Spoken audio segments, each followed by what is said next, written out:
Resul-i Ekrem sallallahu aleyhi ve sellem Efendimizin Habeşistan'dan dönüşü Hayber'in fethine tevafuk eden Hz. Cafer'i karşısında görünce Hayber'in fethine mi sevineyim, Cafer'in gelişine mi değişini nasıl anlamalıyız? Bu nebevi sevinç Hz. Cafer'in şahsıyla mı yoksa Peygamber Efendimizin bütün ashabına karşı sevgi ve iştiyakıyla mı alakalıydı? Kuba Mescidi ve Uhud gibi mübarek mekanları sık sık ziyaret etmesi de Allah Resulü'nün ashab-ı kirama karşı vefasının bir tezahürü olarak değerlendirilebilir mi? Sizin sorunun içinde işaret ettiğiniz hususların hepsi söz konusu olabilir. Hazreti Cafer, o da pek çok yönüyle Hazreti Ali gibiydi. Mu'tedeki tavrıyla, kahramanlığıyla. Yani Efendimiz oradaki şehadetinde de ifade buyurduğu bir şey var. O birkaç kare içinde. Cennette ben diyor, işte Abdullah İbni Ravahi'yi de gördüm, Zeyd İbni Harise'yi de gördüm. Bunlar başlarını sağa sola büküyorlardı cennete giderken. Cafer İbni Ebi Talip dosdoğru, burnunun doğrusuna gidiyordu. Çünkü o kılıçlar kollarına inerken hiç ürkmemiş, geriye çekilmemiş. Böyle kendini siyanet etme şeyini duymamış demek. Farklı bir hususiyeti var yani. O Ebu Talib'in karakterinde de var. Cahiliye gururu onu yenmiş yani. Son finalde yenilmiş ona. Efendimiz sallallahu aleyhi ve sellem sahih beyanları, ben la ilahe illallah Muhammed Resulullah dediğini duymadım diyor Hazreti Abbas, öyle bir imada bulunmasına karşılık. Fakat sağlam bir karakter. Yani Abdülmuttalip'te gördüğünüz karakter, Ebu Talip'te gördüğünüz karakter. Oğulları Hazreti Ali'de de var. Hazreti Cafer'de de var. Cafer daha büyük. Hatta kız kardeşlerinde de var. Efendimiz sallallahu aleyhi ve sellem Miraç'ta bir ihtimal onun evinde, onun hücresinde yatarken Miraç'a çağrılıyor. Bir böyle saf, temiz bir ruh.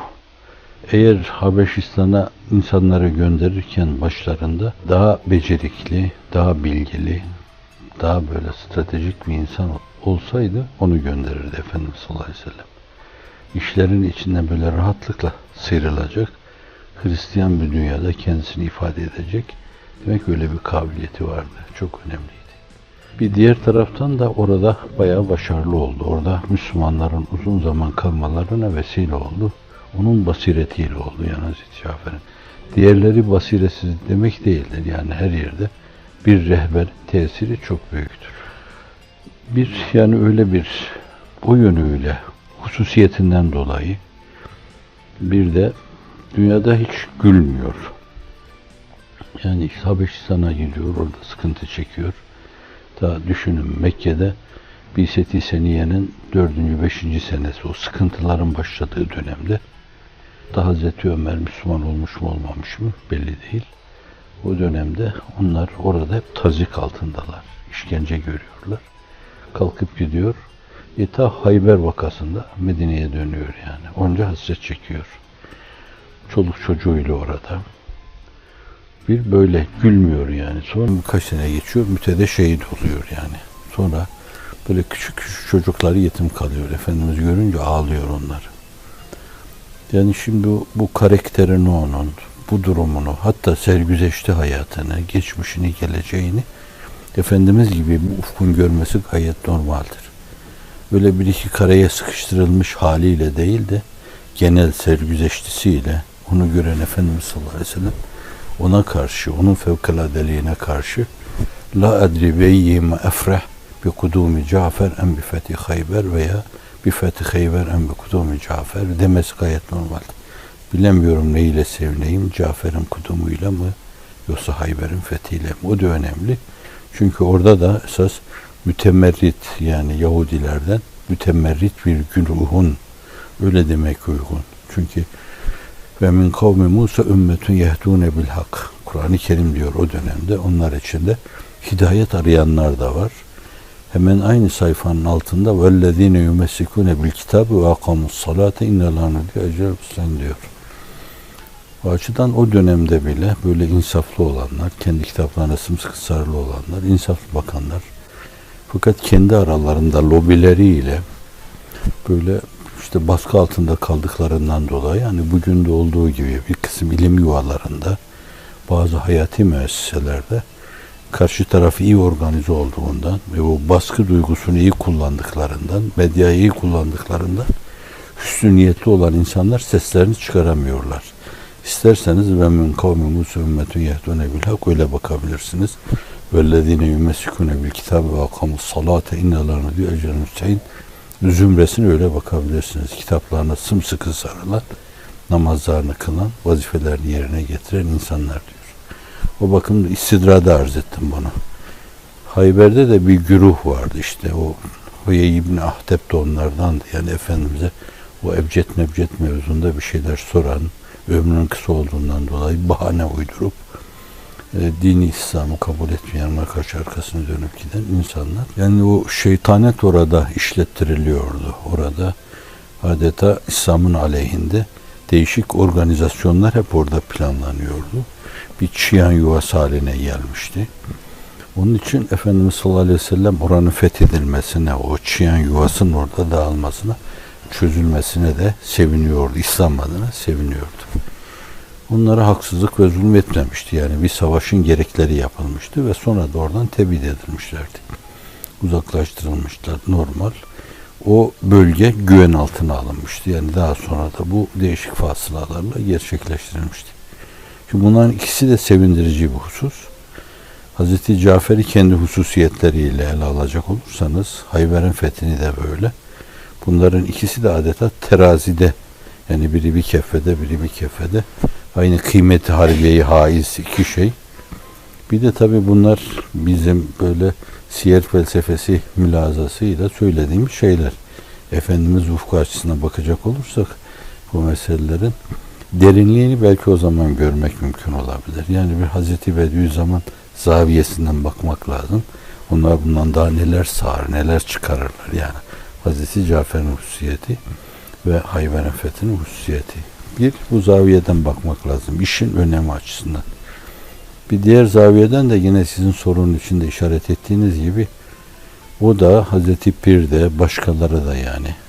Ben başka hak dostlarıyla da böyle idrak etmesem bunları tam ruhları, derinlikleriyle tanımasam bile fakat kendi takımlarına, tayfalarına çok sahip çıkarlardı. Efendimiz sallallahu aleyhi ve sellem bütün ashabına da öyle sahip çıkardı.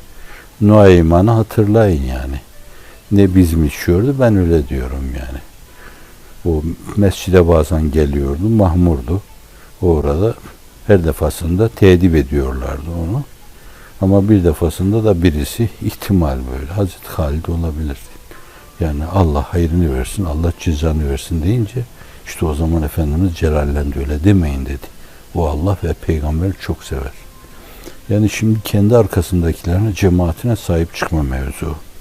Onlardan biri kırılınca, kırılıp da ayrılınca, kopunca, gidince ebedi kaybeder. Bizim duyduğumuzdan çok farklı duyarlar bunu. Mesela bir Abdurrahman abi için üstadın duyduklarını ne kadar seviniyor. Çocuk gibi Haşir Risalesini işte vefatına 2 ay kala almış, bulmuş, okumuş. Sonra intibalarını yazmış bir mektupla. O intibalarında ahirete çok güçlü inandığını ortaya koymuş. Demek çok endişe taşıyormuş. Abdülmecid abi için benzer şeyler düşünmüş. Başka talebeler için. Hatta o büyük abi için, Kur'an'ı yazan abi için de döndü gel diyor. Gittiğini duymuyoruz kendisinden. Demiyor onu. O ölçüde bile olsun gıybetten kaçınıyor. Fakat sadece bir duyuyorsun ki dönmüş gelmiş. Ya ne zaman asker olmuştu bu? Siz sadece terhisini söylüyorsunuz burada. Şimdi o büyüklerin hali yani ahval-i ehlullah diyelim bunlara. Başta Enbiya-i İzam ve daha sonra bu hak dostları hep böyle arkasındaki insanlara sahip çıkarlar. Yine Efendimiz'e dönerek birisi öyle ashabıyla kendisi arasına girince bir de misal veriyor diyor. Birisi devesini kaçırmış, devede işte azgınlaşmış, esirmiş gibi bir hali var. Millet o deveyi yakalayacağız diye bilmeyenler, devenin tanımadığı insanlar, deve gibi yürüyorlar devenin üzerine. Efendim, ondan sonra Efendimiz sallallahu aleyhi ve sellem buyuruyor ki, sonra sahibi geldi, benimle devem arasından çekilin dedi. Bir tomar ot aldı eline, devesini hış hış etti, pış pış etti, onu yanına çekti, vurdu zimamı ağzına. benimle ashabım arasına girmeyin buyuruyor yani. O zatla devesi arasına girmeme esası neyse öyle. Şimdi yani onlar o toplumu çok iyi tanırlar böyle. Huylarıyla, karakterleriyle bilirler. Kazandıkları bir insanın da kaybolmasını katiyen istemezler. O da meselenin bir yanı ama fakat Hazreti Cafer'i bu mülahazanın üstünde tutmak lazım yani. Hususiyetleri de mahfuz onun. Yani bir Hazreti Fatıma validemizin gönlünü alırken onu ashabını kaçırmama mülahazasına bağlarsanız Fatıma validemizin ondan gelse bile hususiyetini görmesinden gelirsiniz. Gelip diyor ki ganimet geldi bende. Hazreti Ali gönderiyor. Yani bakıyor acıyor. Omuzlukla su taşıya taşıya buraları yağır olmuş. Nasır bağlamış. Değirmen taşlarını çeviriyor. Buğday öğütüyor. Ellerin içi nasır olmuş mübarek validemizin. Yani siz de görseniz koşar dersiniz ki ana dur ben yapayım onu dersiniz yani. Fakat hakkaniyet ve adalet çok önemli. Onu ikame için gelmiş. Kızı öyle ve benden bir parçadır diyor. O benim bir parçam. Özel bir tevcihtir, teveccühtür bu. Öyle Hazreti Ali de işte bir yönüyle böyle esirler geldiğinde git bir tane de diyor Efendimiz baban diyor yani. Baban sana bir tane de versin. Gelince Efendimiz hiç teveccühte bulunmuyor o mevzuda. Ben diyor bunu kendi şeylerime veremem diyor. Başkaları çok daha iyi hak ediyordu o meseleyi. Hazreti Ömer'in kendi oğluna vermeyip de hani falanı gördüm ben savaşta bir savaşıyordu ki onu bırakıp da sana veremem ki abi evladım. Şimdi bu Allah Resulü sallallahu aleyhi ve sellem ben kırıldığını zannetmiyorum Hazreti Fatıma'mızın yani o ocakta, o bucakta neşet edince yani bu Efendimiz sallallahu aleyhi ve sellem'in hayatındaki o temel şeyleri de çok iyi kavramıştır ama dönüp geliyor. Fakat arkadan gidiyor yani. Bu sahip çıkma şeyidir, esprisidir. Diyor geldi işte Buhari'de var bu. Geldi diyor Efendimiz. Hazreti Ali ile yatıyorduk. Hatta kalkmaya teşebbüs ettik diyor. İkimizin arasına girdi. Hatta mübarek dizleri diyor. Göğsümde ben onun serinliğini hissettim. Demek gelirken öyle gelmiş. Ondan sonra o kölenin yerine dedi ben size daha hayırlı bir şey öğreteyim. Akşam yatağa girerken 33 defa Subhanallah, 33 defa Elhamdülillah, 34 defa Allahu Ekber deyin. Bu size o köleden çok hayırlıdır. Ona, o en sevdiği insanlara, Hazreti Ali Efendimiz'e, Hazreti Fatıma'ya uhrevi bu ufku gösteriyor. Allah'ı tesbih etmeyi, Allah'ın verdiklerini hamd etmeyi, Allah'ın yüceliğini duymalarını, onlar onu telkin ediyor. Ne olacak bir köleniz yani? Hayat muhakkat. Bir de ihtimal yani Hazreti Fatıma validemiz kendinden 6 ay sonra vefat edeceğini de biliyor yani. Allah bildirmiş olabilir. Bu kadarcık kısa bir hayat için değmez yani dünyaya talip olmaya. Şimdi bütün bunlar aynı zamanda gönüllerini de onların arkasına alarak o şeyi arkasındaki insanların ashabını, arkadaşlarını hep beraber Allah'ın izniyle şefaati üzmasını o mevzuda değerlendirerek cennete götürme yani. Zannediyorum biz de o meselenin şuurunda olsak kendi çapımızda, minnacık kabiliyetlerimizle biz de böyle kazandığımız arkadaşları kaçırmayı düşünmeyiz. Yani bu da meselenin bir yanı, bir diğer yanı. Ben hayatımda bir kere bir kahvede çay içmişsem yollarda, bir güzergahta mesela böyle içimde bir derttir. Bir daha nasip olur mu acaba gelip orada bir çay içsem böyle. Mesela Hazreti Bilal'de böyle bir şey vardır. Yani Kabe bir daha dönebilir miyim? İzkırın altında yatabilir miyim? Yani işte o taşlarına, kayalarına bakabilir miyim? Bu ayrı bir meseledir. Fakat Efendimiz sallallahu aleyhi ve selleme öyle bakmamak lazım. Onun ufku dünya ve ukbayı kucaklayıcı mahiyette çok derindir. Bu açıdan da o Kuba Mescidi'nin bir hususiyeti var. Yani Efendimiz sallallahu aleyhi ve sellem oraya gelmeden evvel de Esad İbni Zürare orada cuma namazı kıldırıyor. Cuma daha teşrik kılınmamış yani orada cemaate bir cemaat namazı kıldırıyor. Gelince Efendimiz sallallahu aleyhi ve sellem orada aram buyuruyor. Evet, bu açıdan oranın o hicrette, o Efendimiz sallallahu aleyhi ve sellem'in dinlenmesi bir aralık. Orada gördüğü ve duyduğu bir şey var. Bir de malum bir ayet var orada. Fî ricâlun yuhibbûne en yetatahharû vallâhu yuhibbul mutatahhirin diyor.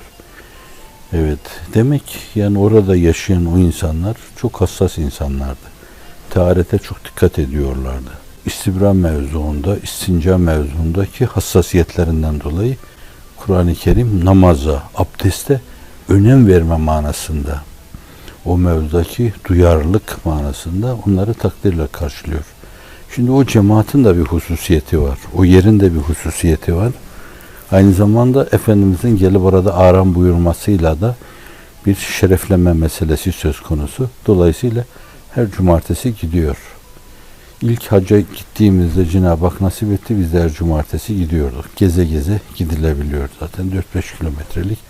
O zaman Medine'nin merkezine o kadarlık bir yerdi. Ben minarede bir iki sıra taş dizdim. Evet. Ömer abi oğlu, onun Mahmud Sami Efendi mimarıydı oranın. Allah'ın işine bak yani.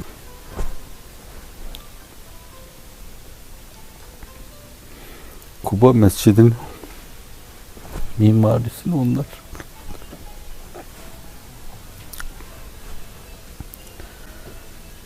Evet. Çok huzur verici bir mescid dersem ben Mescid-i Nebevi'ye tercih mülazası akla gelebilir değil katiyen. Fakat bir hususiyeti var. Yer olarak, zemin olarak bir hususiyeti var. Sonra Uhud'a gelince Uhud'a da Efendimiz sallallahu aleyhi ve sellem ziyarete gidiyoruz. Zannediyorum bizim hacca giden insanlarımız da gidiyorlar. Başlarındaki rehberler işi daraltarak böyle kendi programlarına göre onları ayarlamıyorlarsa kendine kalınca herkes gidiyor yani. Perşembe günü gidiyor orada. Uhud'u ziyaret ediyorlar. Orada da hakikaten vefa kahramanları var yani. Hicret-i Seniye'nin 3. senesi oluyor Uhud. Yani Müslümanlar orada 2 sene daha geçmemiş yani hicretten. Ağzım burnum demeden orada 69 gibi görünüyor da Şühedâ-i Uhud. Fakat 70 sahabeden bahsediliyor. 70 sahabi. Onlar böyle Efendimiz sallallahu aleyhi ve sellem'in uğrunda çok ciddi bir vefa hissiyle hepsi kahramanca şehit oldular. Bir yani o şehitler böyle normal sıradan mezardaki insanlar gibi olmadığını, şehitlerin şehit olduğunu, nitekim yani Hazreti Üstad da zannediyor, yok mucizat da anlatıyor. Hazreti Cabir diyor ki bilmem kaç sene sonra diyor sel suları orada işte yeni arklar meydana getiriyordu. Oradan o cenazeleri çıkarıp başka yere gömüyorduk. Bilmem aradan kaç sene geçmişti. Babamın şeyiyle de karşılaştım ben. Abdullah. Diyor böyle sanki yeni ölmüş gibi orada toprağın altında öyle duruyordu diyor. Evet, Kuba Mescid'in öyle bir yanı var. Uhud'un da öyle bir yanı var ama burada yeni istidradi bir şey diyeyim. Maalesef Uhud'da Uhud'luk bırakmamışlar yani. Orayı bir şehir haline getirmişler. Binalarla doldurmuşlar. Belki hani o mezara ilişmemişler de o mezar da eski yerinde değil esasen. Orada gösterilen okçu tepeleri, ben asker değilim de böyle çok benim askerlik felsefeme göre çok okçu tepesi olacak gibi değil yani. Böyle Medine'yi koruyabilecek bir şey değil, bir hat değil orası. Fakat öyle değişmiş ama olsun yani önemli olan bizim o mülahazayla oraya bakmamız, öyle değerlendirmemiz ve o çağa gitmemiz, o insanlarla o dönemi paylaşmamız, onları bir kere daha hayırla yad etmemiz açısından her biri bir işaret bizde. Her biri bir münebbihtir. Bizi tembih ediyor, uyarıyor. Dikkatli olun. Osmanlılar oraları, orada olup biten hadiselerle adeta böyle minyatürlerle şey yapmışlar gibi değerlendirmişler, canlı tutmuşlar gibi. Yani dişi şurada kırıldı Efendimiz sallallahu aleyhi ve sellem. Mesela oraya gitmiştik. Oraya bir kümbet yapmışlar. Başka bir yerde Efendimiz şurada şöyle oldu. Oraya bir şey yapmışlar Osmanlılar. Fakat bütün bunlar yıkılmış hepsi. Bir kala kala orada işte şey kalmış, o huş şehitleri. O da bir arada yatan böyle bir hazirede Hazreti Hamza, Hazreti Musab ibn Umeyr, Abdullah bin Cahş'ın 3 tane şahsın mezarı biliniyor. Diğer o 70 insana yakın veya 70 insan onlar bilinmiyor. Onu da yine onun arkadaşlarına karşı sadakatine, vefasını vermek lazım. Çıkaracağımız ders yani şöyle böyle arkamızda olan insanların elemleriyle, lezzetleriyle bence elemlerin lezzetlerini içimizde duymak, her şeyi onlarla paylaşmak dersi veriliyor bize. Hiç kimseyi kaybetmeden beraber yürüdüğümüz yolda sonuna kadar beraber gitme mevzu. Buna muvaffak olur muyuz? Olamayız mı? Bu bizim elimizde değil. Önemli olan bizim gayretlerimizin o mevzuda, o istikamette olması. Bu himmeti âli olan insanda herkeste vardır yani. Kimin himmeti milleti ise, milletimin imanını selamette görürsem cehennemin alevleri içinde yanmaya razıyım. İşte o yüce himmet yine bu mesele. İnne İbrahim kâne ümmeten kâniten lillahi hanife. Yaka paça oluyor onlarla, o müşriklerle. Onları çekip o şirkten çıkarmak, şirk levsiyatından çıkarmak için. Ne demek yani? Baltayı eline alacak, putların yamacına geçecek ve sonra onları ilzama hazırlanacak. Ayı, güneşi, yıldızları malzeme olarak kullanacak, ikna etmeye çalışacak. Hazreti Üstad'ın yaklaşımıyla külli delail arasında dolaşacak. Evet, Nemrutların vahyi ve ümit demelerine karşılık o geniş dairedeki tekvini emirlere dikkatlerini çekecek. Bütün o işleri icra eden zatın kuvvetini hatırlatacak. Yani bütün bunlarda bir kurtarma cehdi var. O insanları bir alma, cennetlik hale getirme, cennet koridorlarına götürme cehdi var, gayreti var. İşte Efendimiz'de olan o gayret de bu. Hazreti Pir'de olan gayret de bu. Bu açın belki herkeste yani belli ölçüde vardır da matlub olan da odur yani. Kurtarma cehdi, kurtarma gayreti. Yani lezzetimle beraber başkalarının lezzeti de yani ben. Onlar da böyle sevinince yani derinleşiyor benim şeyim, buğutlaşıyor. Sadece kendi sevgim değil benim. Kendi lezzetim, kendi hazzım, kendi saadetim, mutluluğum değil. Aynı zamanda babamın, annemin mutluluğunu da yanımda alıp götürüyorum oraya. Evlatlarımın mutluluğunu, eşimin, hayat arkadaşımın mutluluğunu da yanımda alıp götürüyorum. Derecesine göre tabii arkadaşlarımız yani. Hafife alınacak şey değil ki. Yani Efendimiz sallallahu aleyhi ve sellem bir yönüyle hani o sabah arasından ayrılırken bakıyor böyle, perdeyi aralıyor, bakıyor, ağlıyor orada. Sonra ashabının yüzüne bakınca ağlıyor, başını aşağıya doğru eğiyor. Yani muvakkaten dünyada bir ayrılık. Yani onlarla beraber bulunmak çok önemli bir şey orada. Dünyevi, kevni, fiziki beraberlik bu. Şimdi elbette ki yani öbür alemde, ebediyet alemde, çok farklı derinliklerde, çok farklı boyutlarda o beraberlik daha anlamlıdır yani, daha değişiktir. Daha bir derin medari zevke, medari lezzete medardır. Vallahu alem. Hoş kendimizi tezkiye etmiyoruz ama ben arkadaşlarımda biliyorum. Pek çoğu itibariyle, pek çoğu derken nispeti bindelerle ifade edebilirim. Pek çoğu itibariyle dünyevi talepler olmadı. Kolay değil öyle çoluk çocuk, aile efradını, evini, barkını, yurdunu, yuvasını terk etme. Onu bana sorun yani. Türkiye'nin yani bir yönüyle zahir açısından bakınca nesi var yani? Çölleştirilmiş. İnsanların birbirini yediği bir ülke. Ama vatan yani. Vatan böyle kafese koymuşlar. Demiş ki yine vatan, yine vatan, yine vatan. Şimdi siz vicdanınızda duyduğunuz bu şeyi her arkadaşın kendi vicdanında duyduğunu hesap etmeniz lazım. İnsaflı bakışın ifadesidir. Bu arkadaşlar hakikaten gözlerini kırpmadan böyle gösterilen yere gittiler. Hafife alınacak şey değil Allah'ın izni inayetiyle. Demek ki dünyevi bir talepleri yok bunların. Hatta uhrevi bir talepleri de yok öyle. Yani şöyle gidersek böyle yürürsek cennete gider. Böyle yürürsek az kayabilir gibi filan. Böyle bir mülahaza da olmadı yani bu insanlar. Bana kitaplarımda böyle gösterilen şeyleri yerine getiririm. Yaparım Allah'ın izniyle. فَاَيْنَمَا تُوَلُّ فَثَمَّ وَجْهُ. Bu cennet meselesinde de okunucuyla orayı göstermesi şart değil. Taraf. O tarafa doğru gidiyoruz yani. Yani Kur'an-ı Kerim'deki espri odur. Hatta Kütüb-i Fıkhiye'de böyle hat çizerler. Yani Kabe buradaysa böyle bir hat çizersiniz. Bu hatta doğru olunca tam Kabe'ye denk gelmeyebilir. Yine kıble sayılır o. Yani bizimkilerin zannediyorum cennet telakkisi de öyle biraz. Sabah akşam ecrüna minenler ve etkinel cennete mâlâ deme talebinin dışında da bir şey yapmıyoruz. Daha çok arkadaşların sahibi. Ben şimdi değil de arkadaşların sahibi ve gayretleri hep böyle bir kurtarma istikametinde.